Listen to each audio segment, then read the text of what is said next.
Good evening, and thank you for being here. What a wonderful mix of UD students, faculty, friends, people from Ukrainian community, everybody who has been inspired by the story of this incredible person, a true UD hero, a UD person in the true sense of the word, a highly accomplished professional, but a humble and caring human being, and a model of Christianity dedicated to selfless service to the community and to other less fortunate in this country and in other parts of the world, namely in my native country of Ukraine, suffering from the ongoing aggression from Russia in 2022.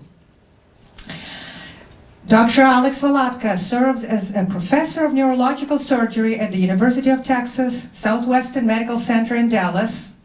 He's also chief of neurological surgery at Parkland Memorial Hospital. He has served in numerous leadership roles in neurosurgery and neurotrauma, including president of the American Association of Neurological Surgeons, vice chair of the American Board of Neurological Surgery, and many others.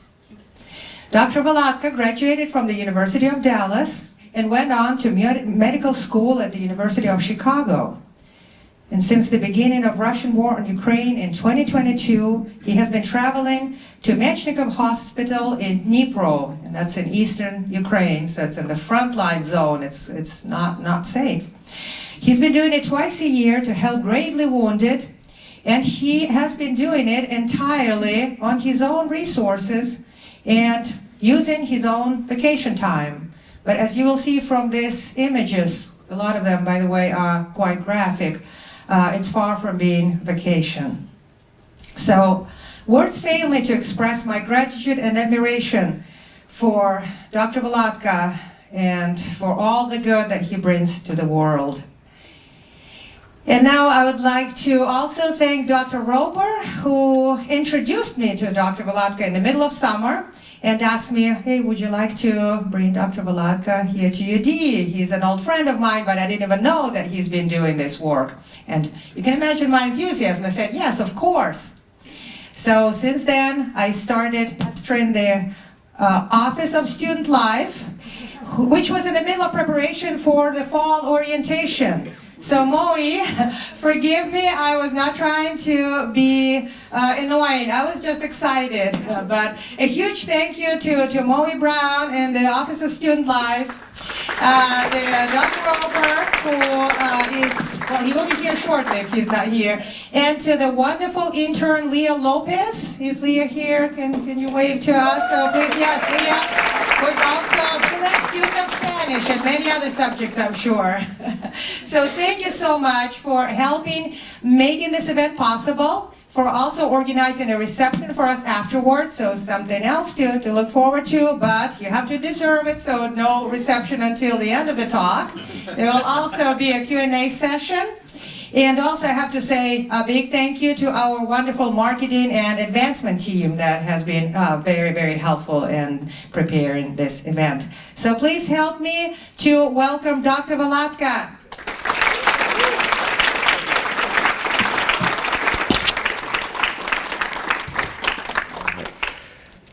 Well, thank you for that very, very nice introduction. And thank you all for showing up. Really, I thought no one would want to come to this, so glad to see a very full crowd here. And I'm not sure if there's a lot of pre-med type people here, or people interested in history and politics and current events, or people who want to support Ukraine, so hopefully I'll keep everyone happy. And because this is not a purely medical crowd, I did take out some of the more graphic slides. I'm giving this talk to other audiences, so I didn't want anybody to get sick here. So I've given this talk a few times, and one thing that would always come up afterwards, people would ask, how did you get interested in this? And I realized I should probably start with that. You know, how did I wind up going to Ukraine? So here's a story in 5 pictures. On the top row, the 2 left pictures are my wife. She's a nurse, and she's been volunteering with the Red Cross for a long time. The top left, she's the one with the long hair. They're at a fire in California. In the top middle, She's had a flood in Louisiana. That's with one of her security guys. And I've always thought that was kind of cool, that maybe I could do something like that. But as a neurosurgeon, you have a pretty specialized set of knowledge that may not really apply to what the Red Cross needs, but I figured, like I said, maybe someday. The top right is Lithuania. It's one of the 3 Baltic states you hear a lot about, the little northeast of Poland. My parents came from there, and I was born in this country. But a few years ago, I actually became a citizen of Lithuania and have an EU passport and made my first and only trip to Lithuania in June of 2023. And it's a great country. I strongly recommend visiting there. But the one thing that wasn't so great was visiting what we call the KGB Museum. It's basically the headquarters of the old KGB building in Vilnius that they've turned into a museum. And if you go down to the basement, you see the tiny cells where they would shoehorn people in there, like 20, 30 people or more with no beds or cots or seats or anything. You see the torture chamber where they still have the restraints hanging from the ceiling. They still have the padding on the walls to muffle the screams. And then you go down to the sub-basement and you see the room where they estimate 1,000 people were executed there between 1945 and 1952. And I got to thinking, there's a lot of really horrible stuff like that still going on in a lot of countries in the world. And then the third part of these 3 streams that come together start in the bottom left, where there's a neurosurgeon named Rocco Armonda. He's a guy in the back row in the sunglasses. He's a West Point guy. He and I are about the same age. I've known him my whole career. He spent 31 years in the military. And we connected in September of 2023, so 2 months after my Lithuania trip, at this big meeting in Bethesda where they invited a bunch of us who are kind of experts in a brain injury to come together and put together guidelines for penetrating brain injury, which is, in this country is mostly gunshot wounds to the head, but can be any kind of penetrating brain injury.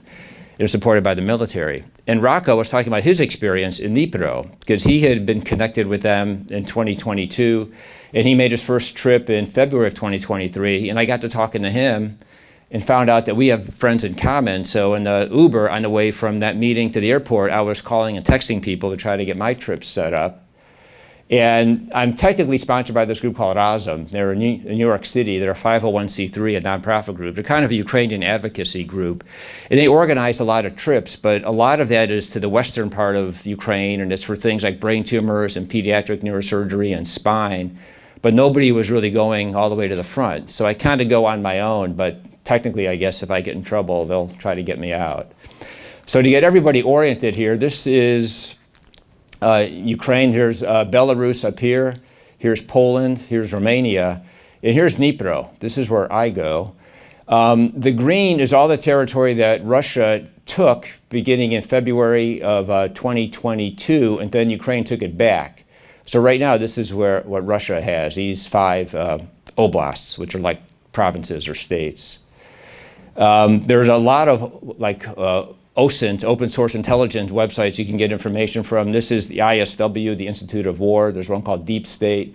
And you can really drill down and get detailed information about which specific units of the Russian military these are. But for my purposes here, the point is that Dnipro is about maybe 100 kilometers from the front line. It's about an hour from the front if you could drive in a straight line. And that's where I go, to Mechnikov Hospital. So how does this work logistically? The rhythm I've gotten into is I leave Dallas on a Thursday night, connect somewhere in Western Europe, get into Warsaw on Friday afternoon or Friday night, and then get up early Saturday, get a train that leaves at 6:30, and you switch trains at the border and pull into Dnipro about 7:30 Sunday morning. So it's about 2.5 days to get there because you lose 8 hours. And then coming back, you leave Dnipro at 10 o'clock on a Friday night, get into Warsaw about 10 o'clock Saturday night, and then get a plane early Sunday from Warsaw to like Frankfurt or London, and then come back. So I'm out of Dallas for 10 nights, 5 nights in Dnipro, the other 5 sleeping on planes or trains or hotels near the airport or train station. Dnipro seems like a really great city. The little parts of it I've been able to see. It's got the longest river walk in Europe, 30 kilometers if you're into running or biking, and that's the Dnipro River. This was, oh, you hear that? So I get off the train, my very first trip, 7:30 on a Sunday morning, and I'm hearing this. And I'm thinking, is this bad? Should I be worried about this? That's Andrei Sirko, the guy in the middle. He's a neurosurgeon who's kind of my buddy. We were emailing and collaborating before I showed up. And that's his son was 13 at the time. He was trying to encourage his son to study English. So I thought maybe meeting an American would help his son study. And about 6 months after or 5 months after I left, that area got hit by a missile, but not too much damage to the train station. So that's a question that comes up. How dangerous is this? Well, you hear a lot of air raid sirens. There were a lot my first trip there, and then that was almost a year and a half ago. And then I went later in 2024, and there weren't that many. But then I went again this spring, and the air raid sirens are picking up again. Anytime there's any sort of a drone or missile or MiG or something, the sirens go off. So there's kind of alarm fatigue going on there. People don't take it seriously, but they have these apps on their phones to let them know if it's the real thing. But this is a bomb shelter. So you see these, they're kind of pop-up ones all over. Most, you can take a look inside one of those. Most apartment buildings have their own shelters in the basement, but if you happen to be out in public, this is what they look like on the inside. We were walking past one and I told Andre, I want to see what that looks like. And it's nothing fancy, obviously. It's just some place for you to hide so you don't get hit directly by shrapnel. They say that if you're in your apartment, you want at least 2 walls between you and a window, which for most folks mean you're hiding inside a bathroom or something. And Andre just said there's always 2 doors. The doors are never locked.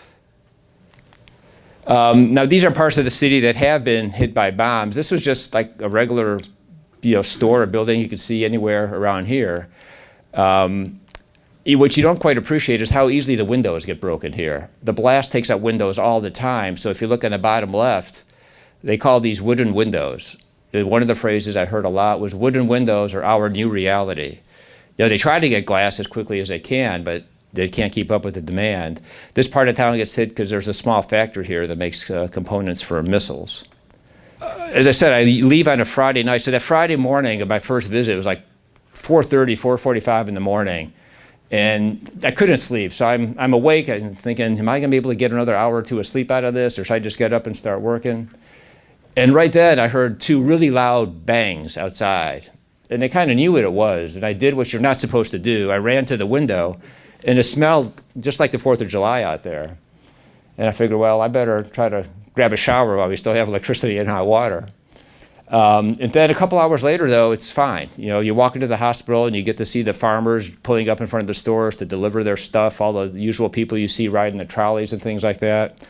And this was at the hospital administrative meeting where the hospital director was making these announcements, and Andre was translating for me. They had more than 100 patients, 40 severely injured. They're making plans for the weekend. This was in March of 2024, when Russia spent the whole summer trying to take out the Ukrainian power grid. And fortunately, they failed, and I'll talk more about that later. So I'm standing, on the right, I'm standing in a parking lot of Mechnikov Hospital doing a 360 to show you all the ambulances. On the left is the lineup every day at 10 a.m. They have this incredibly well-organized system of moving patients out of Mechnikov to other places to the north and west, because Mechnikov Hospital has to make room for more patients. When the war started in 2014, when Russia took Crimea, there weren't that many casualties. And my buddy Andrei Sirko is actually a tumor surgeon, a skull-based surgeon by specialty. So skull base is down to the bottom part of your brain where there are incredibly intricate cranial nerves and blood supply there. So you have to be a very meticulous surgeon to do that. And he became an expert in penetrating brain injury, trauma to that part of the brain. And because they weren't sure if other hospitals could take care of these patients post-op, they would want to keep them for like 2 weeks or 3 weeks to make sure they didn't get any infections or cerebrospinal fluid leaks or things like that. Now they don't have that luxury, because as soon as patients are stable enough, they try to load them into the ambulances where they get on trains and then move to other hospitals. It's very well organized. Like 2 days a week they go to Kyiv, 2 days a week I think they go to Vinnytsia, and the other 3 days they go to different hospitals. There's a lot of media there my first visit. So, oh, by the way, that's me in my fancy senior physician uniform. I think the white clogs are the best part, personally. That guy in a On your left in the black is Jack Hill. He's a photojournalist for the Times of London. I figured he'd be a good guy to get his contact information. And the other guy in the green sweatshirt is his fixer, the guy who kind of knows the system and make things happen. I got his information too in case I get in trouble. So finally I made it to the OR, and as a gift I brought a bunch of Texas-themed scrub hats. I'm wearing the Houston Astros right there. It is funny, it was just like scrubbing into surgery here. That's Karina, who's very young, but she's excellent. And I thought this was pretty cool. I mean, she spoke some English. We never met, but we were immediately kind of in sync. And without getting too nuanced about this, what we're doing here is just opening the scalp and putting these little clips on there to stop the scalp from bleeding. And the way I'm holding out my hand tells her whether I want it going up or down. And a lot of scrub nurses can't pick up on that, but she can. We work very well together. What's also interesting, in this country, the people who are scrubbed tend to be technicians, surgical technicians or scrub techs, and the RNs are kind of circulating in a room and doing everything else. It's the opposite there. Karina and Ola are the two scrub nurses, and Luba, you'll see later, is the scrub tech, or their technician. So Karina, she's excellent. She's looking at the TV screen there so she can keep up and know what Andrei Sirko needs. He's got a microscope, but that's about the only fancy equipment he has. You know, to put that in contrast, my residents can't make an incision without hundreds of thousands of dollars worth of equipment in the room. You know, there's this technology that creates like a little GPS system. So I know that if I put this probe up here, I need to go exactly, 5.5 centimeters in this direction to get to the tumor or lesion. He does it the old-fashioned way. I joke that this is his fancy screen because now it's like playing a video game when you do surgery. He doesn't even use this, and instead, the night before, he looks at the MRI, he measures everything very carefully, makes these notes to himself, puts these in these plastic sleeves, which are everywhere in Ukraine, and he lays his face up in case he needs to go refer to it, but he never does because he studied it all the night before. And he has a very Sun Tzu type saying. He says the outcome of the operation is decided before the surgery begins. Because I know another wise old surgeon who said every operation has to be like a military operation. You need an objective, a way in, and a way out. And you also have to have contingency plans. And Andrei's already figured all this out. He says you need to do it the night before so when you sleep on it, your brain digests it better. Here's his son, Bogdan, who just became an independently qualified neurosurgeon. So he and I were working on this case, and he's wearing a scrub hat that Rocco Armonda, the guy I showed you from Iraq, left him. And Bogdan refers to this as his lucky charm. I'll tell you why in a little bit.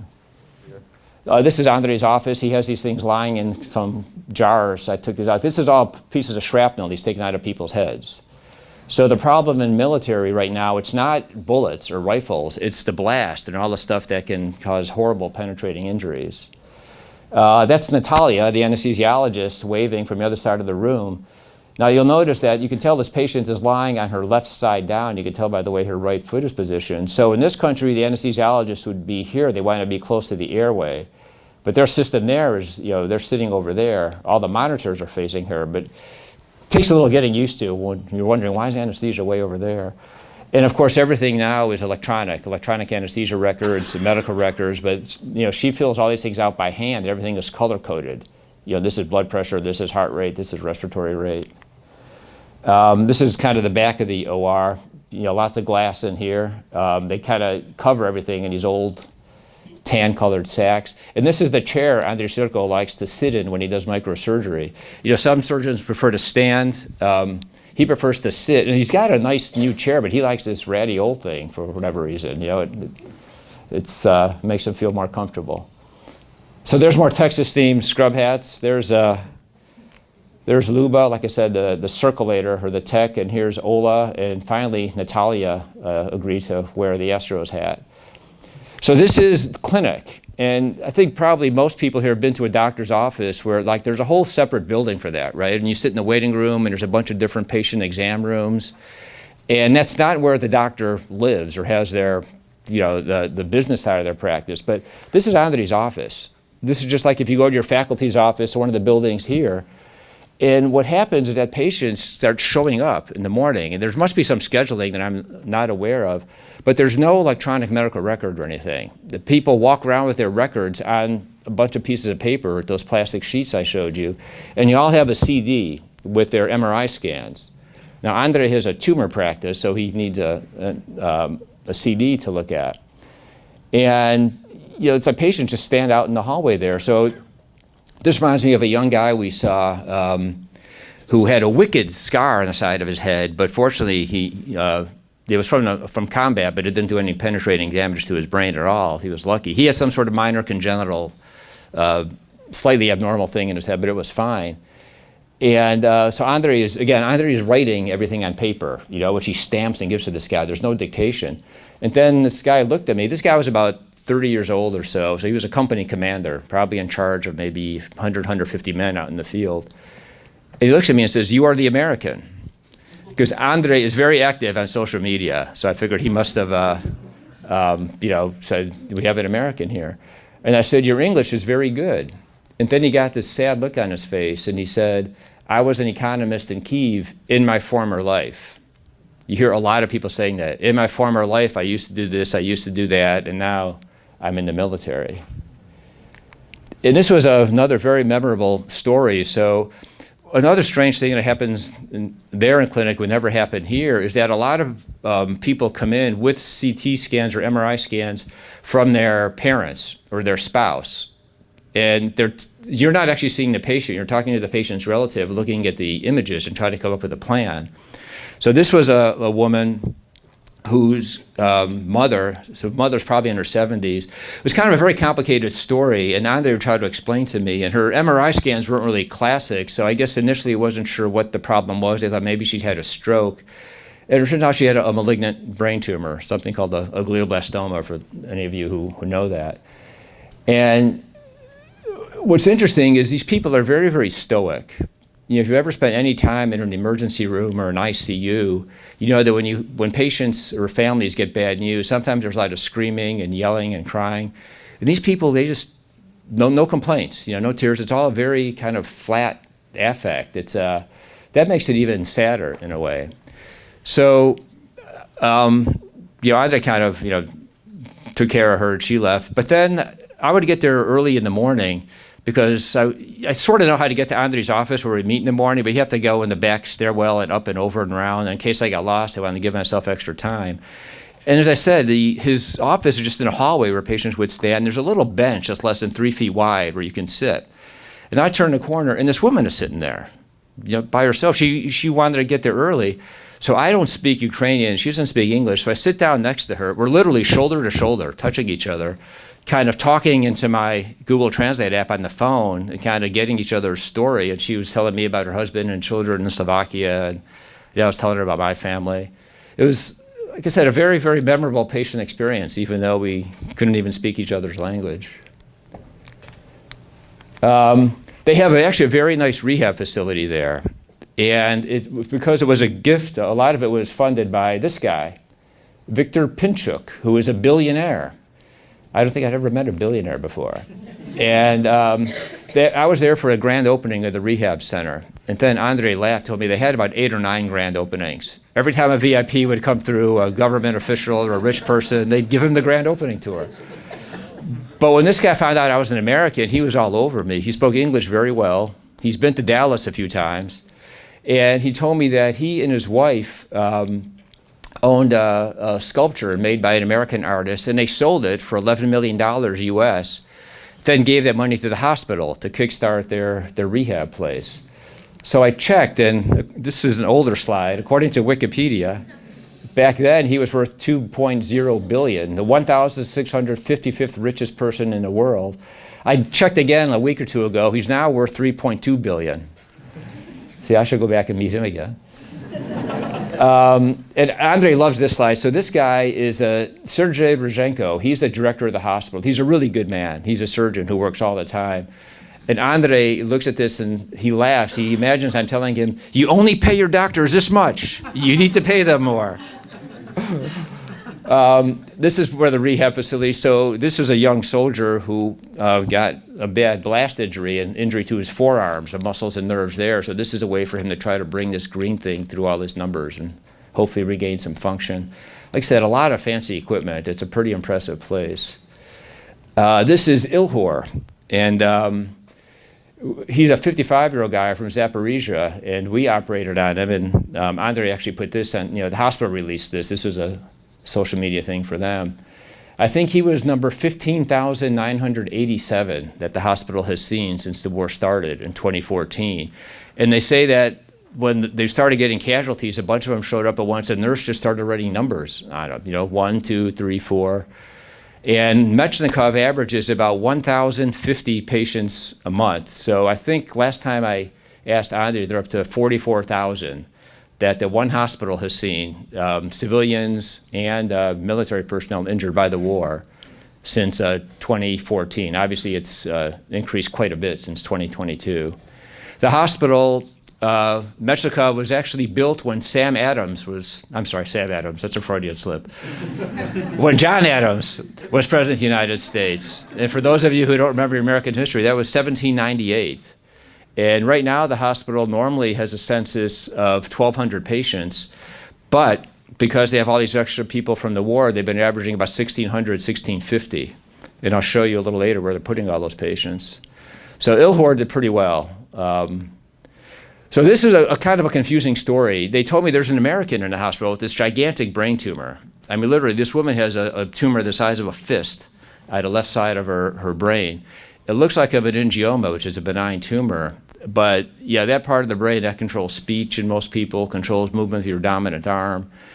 And I figured, if she's an American, I better go talk her down and say she's fine. Andre Sirko really is one of the best surgeons I've ever seen. Well, it was very confusing because she's not an American. She just teaches English at a school. We were going to do her surgery, I think, on my last day, but there was some screw up, so I didn't get the scrub on her case. But the next Monday or Tuesday after I got back, Andre Sirko sent me this video. She's going to say, "Hi, Alex Valadka." And then she's going to refer to Andre as Andrei Grigorovich. That's the patronymic form, is that right, Irina, of his name? And he's going to put her through her paces. And if she had this operation in this country, odds are she probably has some speech problems and some weakness on her right side. You'll see her right face droop. It would get better eventually, but Andre does these gigantic tumors, and patients wake up just fine. Hi, Alex Valadka. I'm fine. I had a surgery done, and indeed, Andrei Grigorovich is super. Just as you said, if you wanted to someone to operate him, it would be him. So her face is symmetrical, her Thank you for eyes are moving support. well, she's closing her right eye. Yes. She's not going to have any drift or weakness in her right arm. Перед собою постав ручки. Ні, витягнути. And she's going to Пальчик на touch her nose with each finger, so she's in great shape. Well done. До побачення. Goodbye. Yeah, so that's pretty impressive. So Andre gave me some parting gifts when I left, and one of these was this mug. And this is a dog, obviously, and this says Patron in Ukrainian. So why is there a dog on this cup? Because this is a very famous kind of bomb-sniffing or mine-sniffing dog who is saved. At last count, like 90 Ukrainian soldiers have been saved by this dog sniffing out a landmine so they couldn't step on it. So he's like a national hero of Ukraine. I love this little paw award here. So one of our I had this bug in the neurosurgery workroom at Parkland, and one of our residents, she thought the dog was so cute, she wanted to take the mug with her when she finished training. I said, fine, you could keep it. But good old Patron the pup. Or that's what my daughter-in-law calls him, Patron the pup. Under Circle says, Dog Patron. This is the ICU. I'm actually double certified in neurocritical care, so I spent a lot of time there. This is Natalia again. The critical care is done by the anesthesiologist there, and they do 3 months in the ICU, 3 months in the OR. They bounce back and forth. That is a book that I co-edited, like, it's almost 20 years old. And she's so excited to have me come there. I wrote a nice little message of her inside it. You see how close together the ICU beds are, and of course, there's one in every crowd. Doesn't matter what country you're in. Okay, so the good news is we had another book come out just last summer. And, you know, to be honest, it was kind of a pain getting asked to do this. I didn't really want to co-edit it because it's a lot of work. But I'm glad I agreed to, because I was able to get an author's discount and send a bunch of these books to our people in Ukraine. That's Andre, the rest are all the anesthesiologists. There's Nick, who's a resident who speaks pretty good English. He spent some time in Maryland. And here's me giving a copy to Sergey Rozhenko. Just more rounds in the ICU. Notice the windows everywhere, and again, patients just stacked up against each other, which makes it really hard to control infections. You know, most ICUs, the hospitals being built now, are like total single beds. You know, you're not anywhere near other patients. Hard to do there. The next few slides are just how the Ukrainians are reusing supplies. So sometimes in the ICU, you have to restrain patients. They don't reach up and pull out their breathing tube or pull out an IV line or something. And of course, we buy really fancy, expensive ones with padding and all that stuff. They just reuse old bed sheets and rip them up. Again, they don't throw these empty IV fluid bag or bottles away. They recycle them. You know, a little drain under the scalp after an operation. This is not an ICU. This is a hallway. I told you they got to fit an extra 400, 450 patients in somewhere. So this is actually an intersection of a couple of hallways. And you can see these are people on ventilators. You know, these are some pretty sick folks. What we do when this is what we call a central line, a IV line going in right below the collarbone, the subclavian vein. In this country, we have little kind of antibiotic impregnated caps to try to prevent infection. They just do it a much simpler way. They just put a little povidone iodine solution on a sponge and keep it over that so it doesn't get infected. Again, more patients in the hallway. This is pretty complicated. This is all orthopedic apparatus. So this poor woman, elderly woman, has a lot of broken bones and things, and these are like external fixators that ortho put in to try to hold the fractures in place. I don't know if they're waiting for her to become stable enough to have a big operation, or if they're just going to use this as a kind of a long-term fix for 3 or 6 months till the bones heal. The point of this slide is, look, this is an old woman. This is not, you know, she's a non-combatant. She's a civilian. She's not a legitimate military target. And it's amazing, every day, technically Russia's committing war crimes by bombing civilians, by bombing schools and children's hospitals and supermarkets and apartment buildings. I'll show you some of that later. You don't hear anybody talk about that anymore. You know, it's just amazing how the window has shifted a little bit. So hospital administrators are the same everywhere. They try to budget that the ICU should admit at least 20 new patients a month. So this is the ICU log. This is for the month of November. So this is 7 November 2024. This patient was number 3,565 admitted that year. So if the goal was 20 patients a month, that's 240 in a year, and they're way, way past that. You know, I'd actually love to have that hospital administrator. So it's such a low bar for me to meet my goal. I'd be very happy. So again, this is the interventional radiology people, Yuri Cherednichenko. So the way they manage the penetrating brain injuries now, they've kind of reset the standard. I mean, the way they do it now is more advanced than anyone else has. You know, they see in about 6 months or maybe 12 months, they see as many combat casualties as the Americans did in 20 years of war in the Middle East. The other thing is it's the same group of doctors and nurses. You know, they don't leave. They've been there for the whole time. When we were taking care of people in the Middle East, your tour of duty would be like 12 months or so, and then you leave and a whole new crew would come. So they have this incredibly immersive, deep, ongoing experience, and they become experts in this. And, you know, I actually gave a very abbreviated version of this talk at Ukrainian Independence Day here in the UD campus a month ago. And fortunately, when I put these slides together, I left out a slide showing some of the publications that Andrei Sirko has put together. And he and I and Rocco Ramonda work on this. I mean, every day we're sending each other stuff by WhatsApp and keeping in touch. So this is when I was leaving my first trip, you know, very nice flag, and some of the leaders in the field, some of the residents.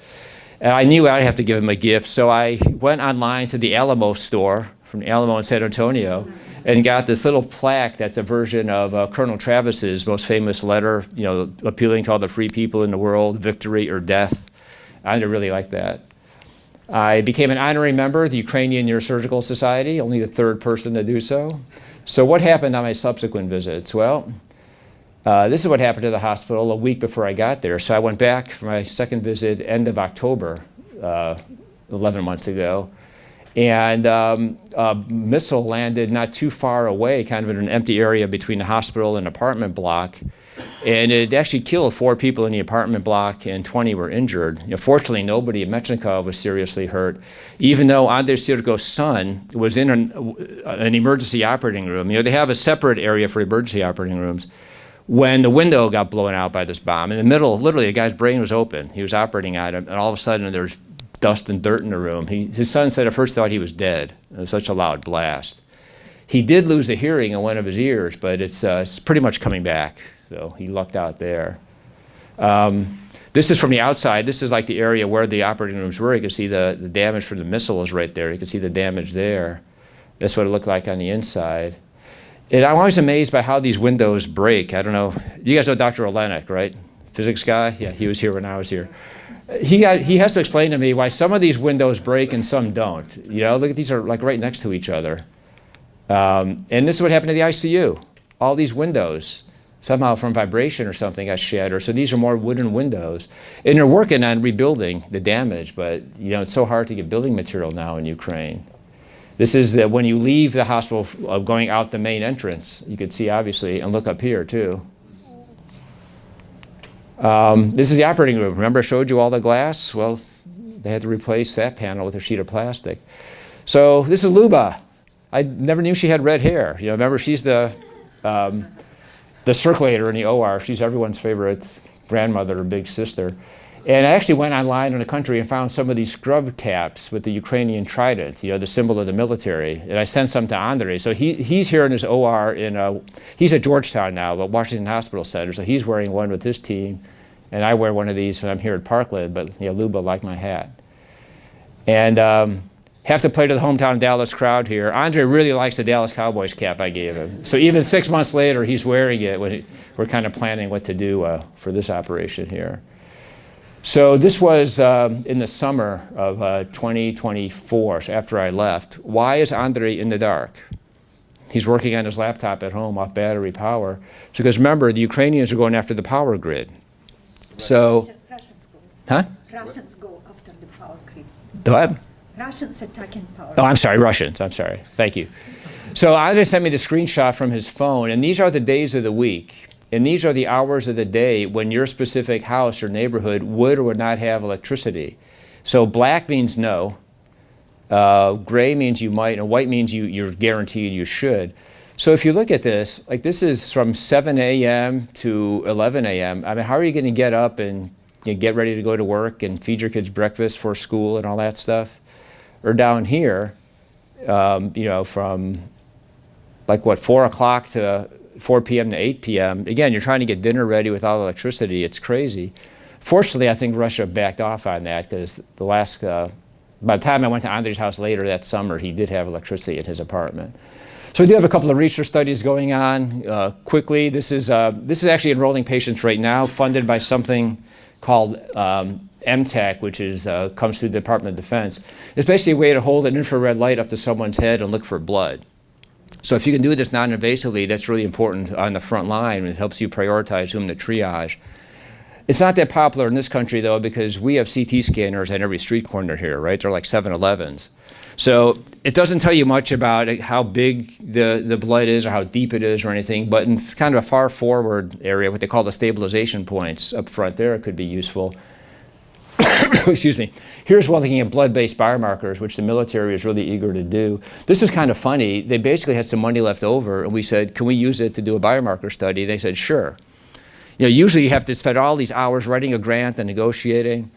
And both the last study and this one were just discussed in Warsaw the last couple of days. And some of my co-investigators were there representing us. So the Department of Defense, if they fund a study, they won't let Americans go in there as part of the study. So no DOD personnel can go there officially. I'm a civilian. I'm a private citizen, so I can go and do whatever I want in there, and they can't touch me. Yeah, doing research there is very complicated. You can imagine the legal rules, and also if you need to put these things at keep them at -80 and freeze them, how do you get them from Mechnikov to Warsaw, fly them to the United States all through cold chain storage? It's possible, but it takes a lot of logistical work. So something else that happened after my first trip, this is the Largest children's hospital in the country in Kyiv.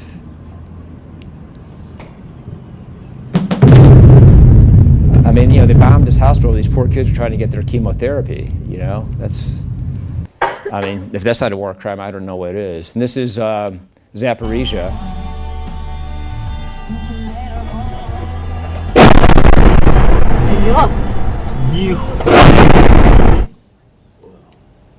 You know, the kind of stuff happens every day.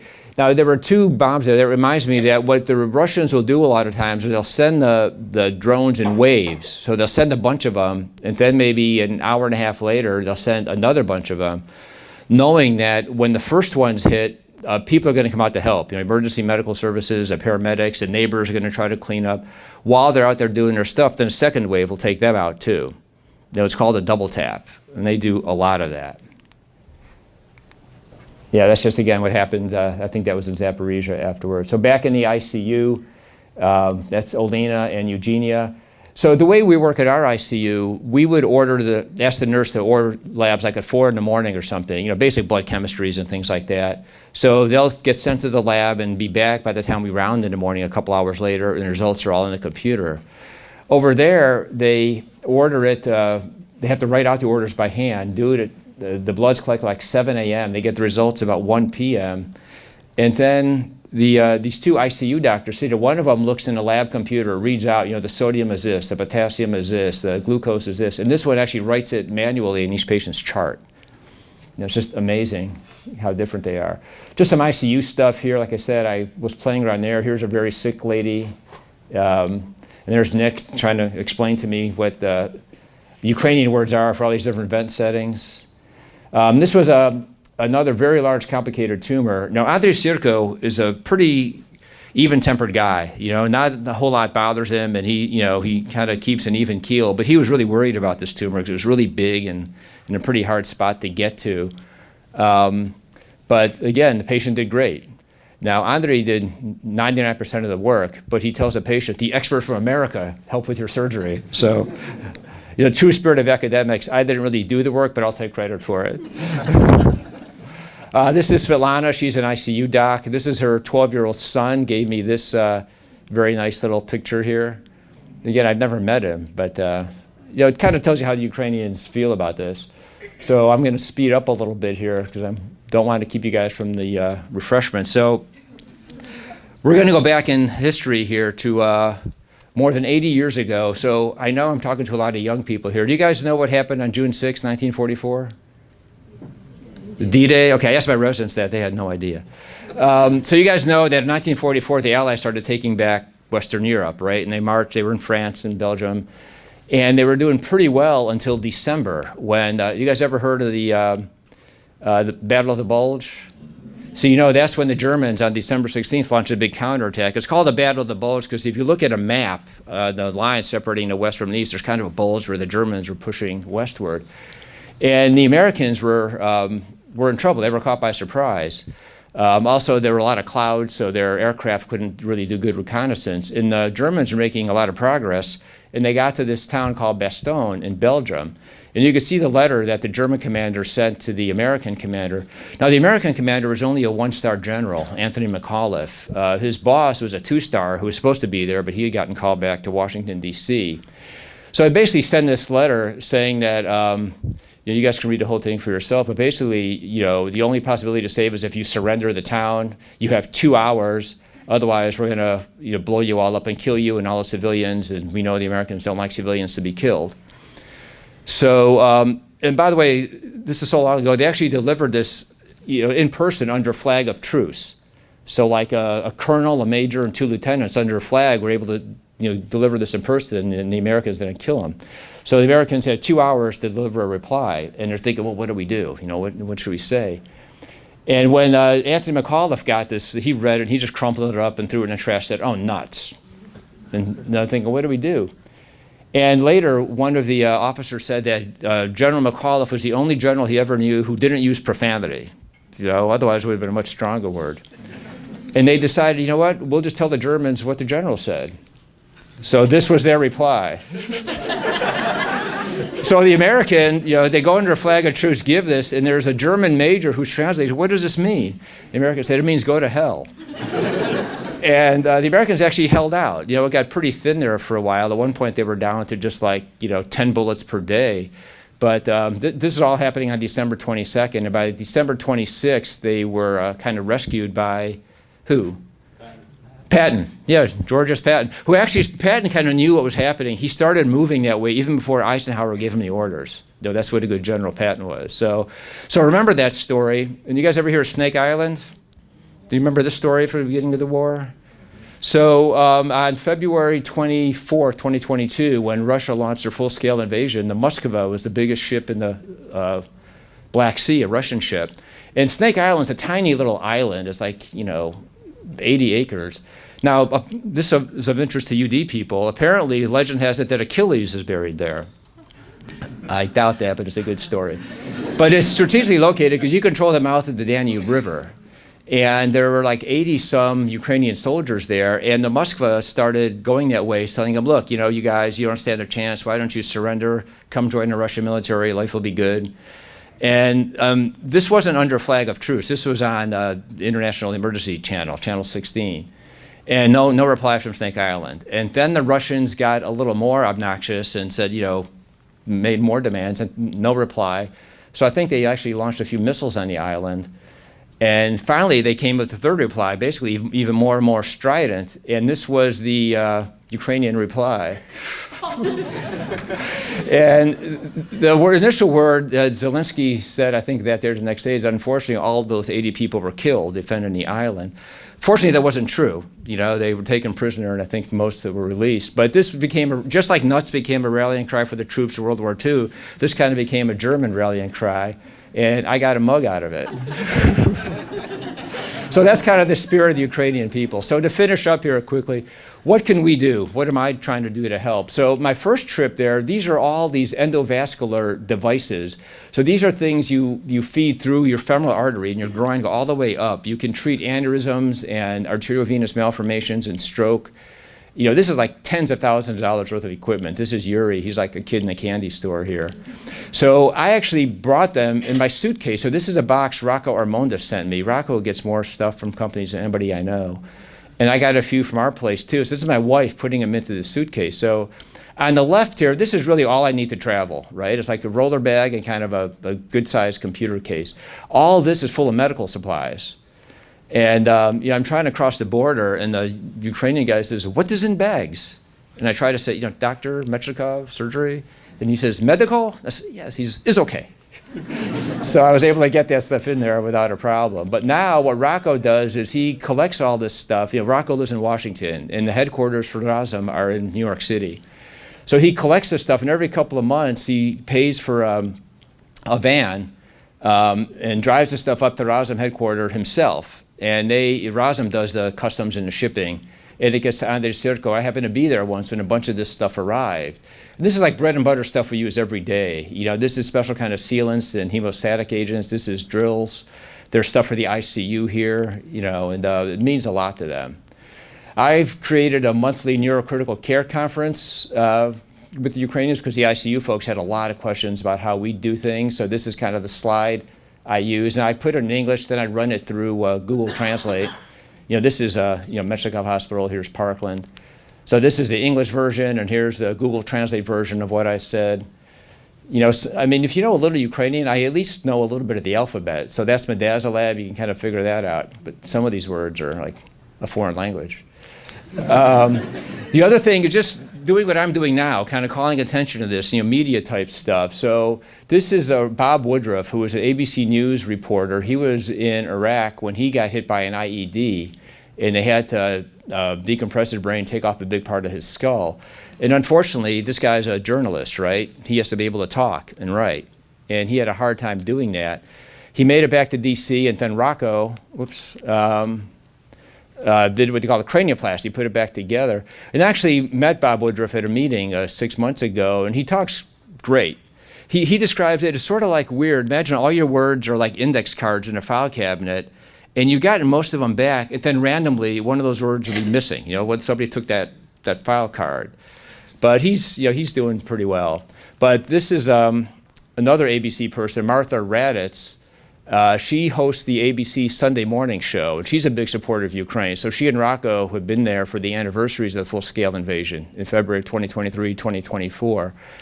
And last month, Greg Myrie, he also, Rocco knows everybody. Rocco's very Italian, very extroverted. He knows this NPR reporter who spent a month in Ukraine, and we got him connected with Andrei Sirko. And I thought there would be a whole separate show on that, but it was just part of a longer interview, which I just found, actually, Irina, this afternoon when I was searching.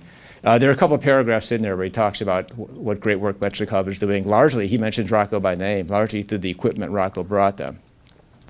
So getting back to this, so why and how am I doing this? So getting back to the how, so I could give you a very kind of practical answer. Like I could say that my area of academic interest is neurotrauma, neurocritical care. So you go where the action is, right? Like if you're an infectious disease doctor and you're interested in Ebola virus, you go to Africa. If you're an orthopedic surgeon interested in sports medicine, you go to the athletic field. So I could tell you that's why I go. Or if you're kind of more into the politics of this, the history side, you can say this has totally changed the way wars are being fought. Because remember, a couple of years ago, we were talking about artillery and infantry and armor and tanks, right, on the fields of Eastern Europe. Now it's a drone war. It's completely changed. It's evolved so quickly. You can talk about the impact this is going to have on history. I mean, who knows what's going to happen with Russia and Trump and how that's going to affect Europe and the rest of the world. But I think there's actually a much simpler answer. This is a very basic choice, right? Democracy or tyranny. And you guys are all University of Dallas students, so you know that ancient Greece had a form of democracy going back a couple of thousand years, and maybe other little cultures had democracy, but even if you say it went back a few thousand years, and not to demean anything about democracy and freedom, but what's something even more important than that? A battle as old as time. It's good versus evil, right? I mean, it's very black and white. I'm a surgeon, and the non-surgical medical people think that surgeons are mouth-breathing knuckle-draggers with long-sloping foreheads, right? So we think very simply, and it's very simple which side of this you want to be on. You can see this happened, what date is that, Arita? That's September 6th, September 7th of this year. 810, mostly drones and some missiles, were launched from Russia into Ukraine. These are not military targets. And again, these are war crimes. I told my wife, if you have any doubts whether evil exists in the world, just look what's happening in Ukraine. You're bombing schools, you're killing old ladies, blowing up supermarkets, apartment blocks.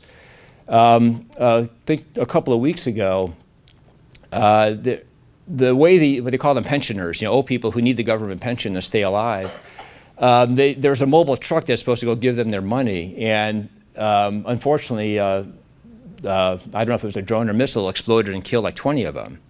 And this is a video. I'm not going to show the whole video, but a screenshot of the opening shot. You can look and actually see the dead bodies lying around. And most of the videos coming out of Ukraine, you don't really see it that graphically, but it's just, like I said, it's just amazing. It doesn't get any more attention in the American media. This is a little bit disturbing.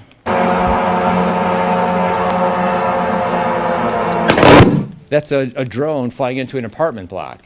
I mean, again, not a military target. So for those of you who missed it, let me try to freeze it. So see right here? Can you guys see that? I mean, it happens every day this stuff is going on.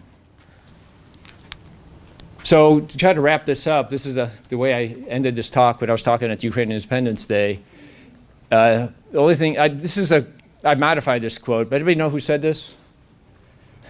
Edmund Burke.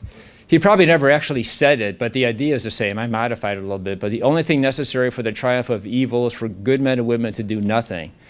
If you think about what's just happened in the last few weeks with Ukraine, so Russia sent like 19 drones. Now apparently it was 21 drones over Poland just to see what NATO would do. And the drones are like less than $10,000 a piece, right? They're pretty cheap to make. So NATO is all excited that they launched a bunch of fighter jets and shot down 3 or 4 of them using missiles that probably cost a couple $100,000 each. It was a very slow, disorganized reply. 2.8 million each. Oh, 2.8 million each. Wow. I should have invested in missiles. And then not too long ago, there was a drone flew over Romanian airspace for 50 minutes, and NATO did nothing.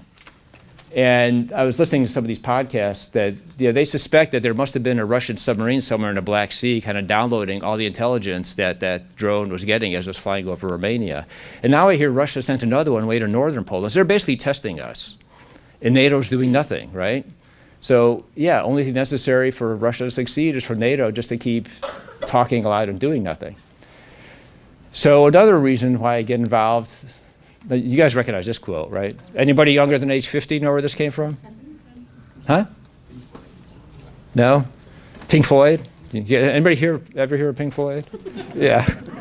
So to paraphrase this a little bit, in my case, I might say, did you exchange a lead role in a cage for walk-on part in the war? What I mean by that is, as Irina said, I've actually had been blessed to have a very nice career, and by a lot of objective metrics, I've done a lot of good stuff. You know, Presidential Society and papers and grants and med school department chair at one point and all this stuff.